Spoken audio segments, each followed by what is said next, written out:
Hello, I'm Moira Alderson with the BBC News.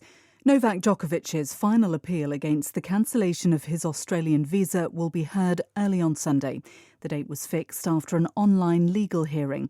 The Serbian tennis player is now technically detained and is expected to be moved to an immigration facility later on Saturday. Phil Mercer reports. The Australian government wants to deport Novak Djokovic on health and public interest grounds, but his legal team said the decision was irrational.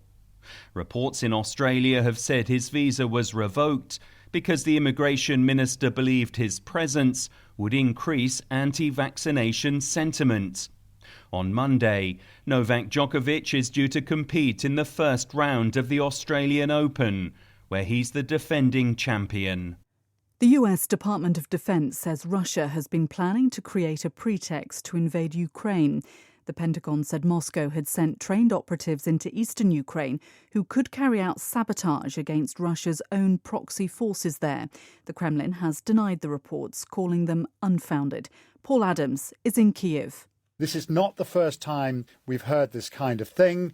It's part of the whole kind of information warfare that's been raging around the conflict in eastern Ukraine for some time. Interestingly, just before Christmas, the Russian defense minister said that he had proof that American mercenaries were delivering chemical weapons, some kind of chemical agents, to Ukrainian forces for just such an attack. So we already saw the kind of narrative that you might expect to see if this American prediction comes true.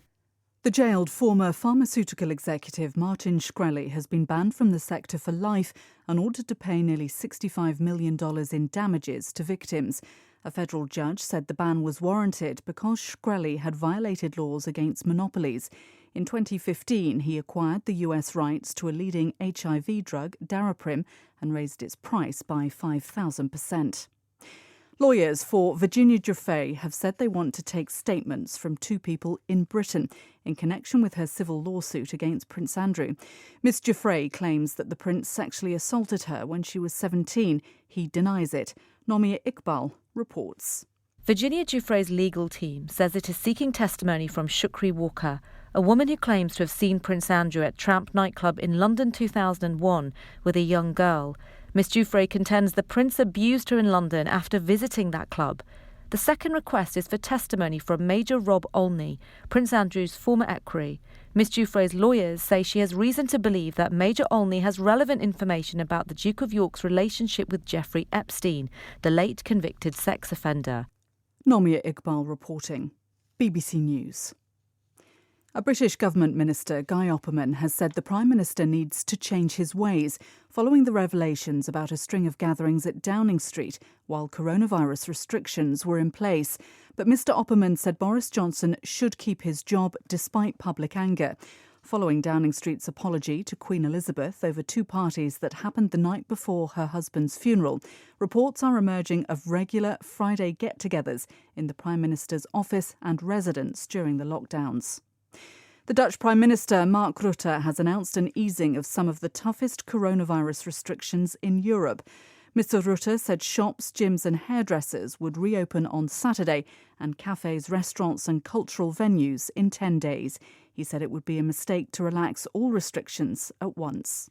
Wat we nu doen, heel simpel, is gekeken naar intensiteit en duur. What we're doing now, very simply, is looking at the intensity and the duration of the contact. And of course that's different for shops than it is for the catering industry, in a theatre or in a hall.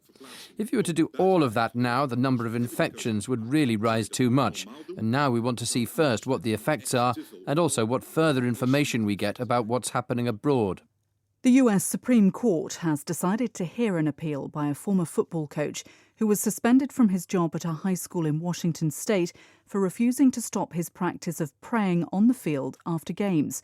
Joseph Kennedy claimed the school's decision to suspend him violated his constitutional rights to freedom of speech and religion under the First Amendment. With much of Argentina experiencing record-high temperatures, firefighters are being dispatched to wildfires in 9 provinces amid fears the heat and wind will spread the flames still further. Nearly 100 firefighters are battling a fire in the Nahuel Huapi National Park that's been burning for more than a month. That's the latest world news from the BBC.